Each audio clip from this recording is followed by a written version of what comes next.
Every Friday when kids rushed out at the bell, he waited until the hall emptied.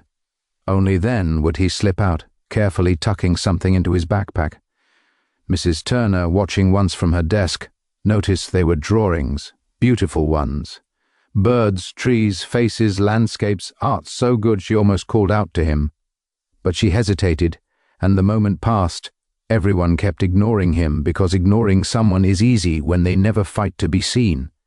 And so the boy remained a quiet mystery, drifting from class to class like a shadow no one bothered to follow.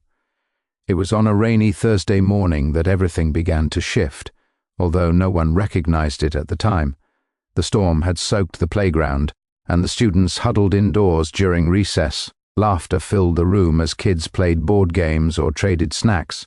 The boy, as usual, sat alone in the corner, sketching. His sleeves were damp, his hair stuck to his forehead, and he coughed quietly into his elbow.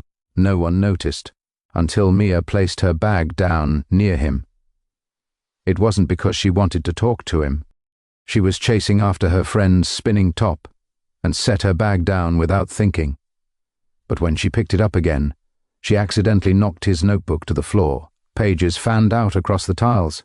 The boy froze, panic flashing across his face as he crouched to gather them.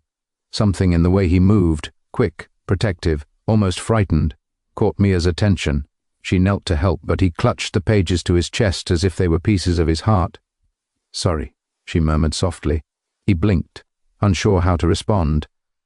She was about to walk away when she noticed a page still lying on the floor. She picked it up. It was a portrait, startlingly beautiful, of their class. Each kid was captured with detail. Smiles, clothes, even little quirks. She stared at it, stunned.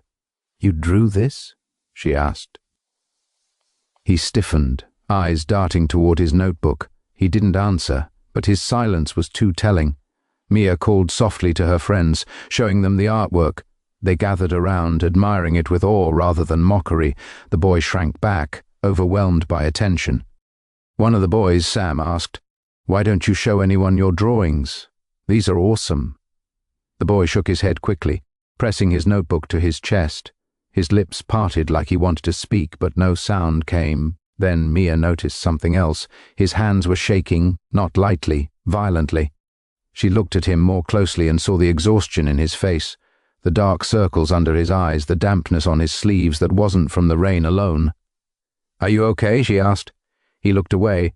She spotted bruises, faint but unmistakable, on his wrist. Something in her chest tightened.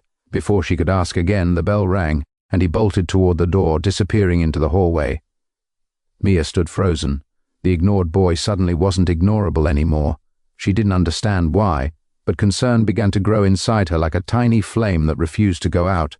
The next day, during lunch, Mia made a choice she didn't entirely understand. She walked across the cafeteria and sat down beside him. He was eating plain bread from a plastic bag, chewing slowly, staring at the table. When he saw her, he stiffened, half rising as if expecting trouble. "Can I sit here?" she asked gently. He didn't answer, but he didn't run either. She sat. For a moment, they ate in silence. Then she pulled out an apple and placed it on the table between them. "You can have it if you want," she said. His eyes flicked to the apple, then to her. He didn't touch it, not at first, but she pushed it a little closer. "It's okay." Slowly, shakily, he reached out and took it. His fingers trembled. "Thank you," he whispered. Mia froze. It was the first time anyone had heard his voice. Quiet, thin but real. She smiled. "What's your name?" He hesitated and whispered, "Noah." It was like saying it cost him effort, like he wasn't used to hearing it spoken. As he ate the apple, he relaxed just enough to look up. That's when Mia noticed a faint healing cut near his lip. She frowned. "Noah, who takes care of you?"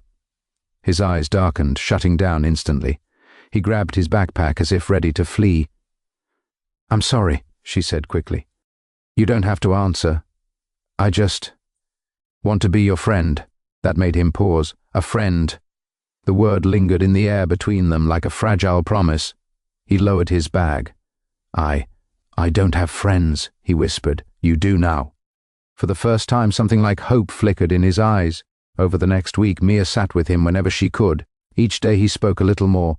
Small words, quiet words, but words. She learned he moved a lot, that he lived with an uncle, that things at home were not good.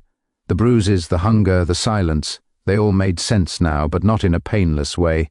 She wanted to tell a teacher, but worried he'd shut down again. Instead, she let trust grow slowly. One afternoon, she asked gently, "Noah, can I see your drawings again?" He hesitated, then handed her the notebook. Each page revealed more than art. They were pieces of his world. A broken house, a shadowy figure, a boy curled in a corner with tears on his face. When Mia looked up at him, her heart clenched. "Noah, this isn't okay," she whispered. He stared at his hands. "I didn't want anyone to know. But now I know," she said softly, "and I'm not going to leave you alone." Her words were a promise he desperately needed. He began to cry silently, and that's when everything began to change.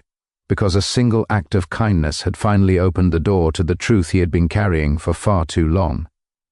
The truth came out on a Monday morning when Noah didn't show up to school. Mia sensed something was wrong the moment she walked into class. His desk was empty. His backpack, which he always left in the classroom before breakfast, wasn't there. She waited through first period, then second, heart pounding harder with every passing minute. Finally, during recess, she went to Mrs. Turner. "I'm worried about Noah," she said. The teacher frowned. "Is something specific bothering you?" Mia hesitated, fear twisting her stomach, but she remembered Noah crying, his shaking hands, the drawings. I think he's hurt at home."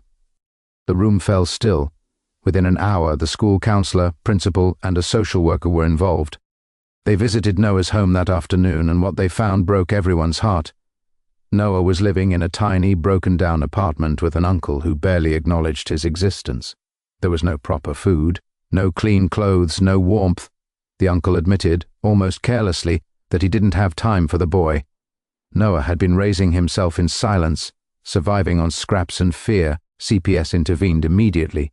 Noah was removed from the home that same day. When he returned to school 2 days later, he was quiet as always, but this time he wasn't alone. A social worker walked beside him, and Mrs. Turner greeted him with tears in her eyes. The class stared, not out of cruelty this time, but with shock and guilt. When Mia approached him, Noah's eyes filled instantly. "I'm sorry," he whispered. "I didn't want to make trouble." She shook her head and hugged him carefully. "You didn't make trouble, Noah. You asked for help without asking." That day the whole class changed. Kids placed snacks on his desk without making a show of it. Sam offered him a seat at their table. The teacher praised his drawings and pinned one on the wall. Noah didn't become loud or outgoing overnight, but he wasn't invisible anymore. And he wasn't alone. Weeks later, during art class, Noah handed Mia a drawing. It was of 2 kids sitting together, one boy, small and quiet, one girl, brave and patient. Above them were the words he had never spoken but had finally found the courage to write. "Thank you for seeing me." Mia looked at him through tears. Noah smiled, small, genuine, full of a healing that had taken root the moment someone finally cared enough to notice. The boy everyone ignored wasn't invisible anymore. All because one act of kindness had revealed the truth and changed his life forever. The first day he arrived at Brookside Elementary, the boy's quietness settled over the classroom like an invisible curtain. No one really noticed him walk in, except for Mrs. Turner, who gave him a gentle nod and pointed him to the only empty seat, back corner beside the window. He didn't introduce himself, he didn't say his name, he simply placed a worn-out backpack at his feet, pulled out a faded notebook and kept his eyes down. Children whispered, not loudly but enough to sting. "Why doesn't he talk? He's weird. Maybe he's slow." When lunch came, he stood alone at the edge of the cafeteria, clutching the straps of his backpack, like they were holding him upright. Kids streamed past him for seats, ignoring him so naturally that it didn't even look cruel, just routine. Nobody knew where he came from. Nobody asked. His clothes were always a little too big, his shoes a little too worn, his face a little too pale. His silence made him easy to overlook, and that's exactly what everyone did. Day after day he sat alone at recess, sketching in his notebook instead of playing. Some boys tried to see what he was drawing once, but he quickly shut the book, eyes wide as if he'd been caught stealing. They left him alone after that, not out of kindness but disinterest. Teachers tried in small ways to make him participate, but he winced at attention. When called on, his mouth moved but no words came, and he shrank as the class stared. Rumors began because children needed explanations. Some said he didn't speak English, others claimed he'd done something bad at his old school. No one knew the truth, and no one cared enough to find out. The boy became part of the background, present but unnoticed, breathing but unheard. Yet there were signs, tiny, fragile signs, that something inside him longed to be seen. Sometimes when the class worked quietly, he would glance at the other kids laughing together. When someone dropped a pencil, he picked it up first, but stopped himself from handing it over, leaving it on the desk silently. When the teacher praised someone else's drawing, his fingers tightened around his pencil, and he bent lower over his own paper.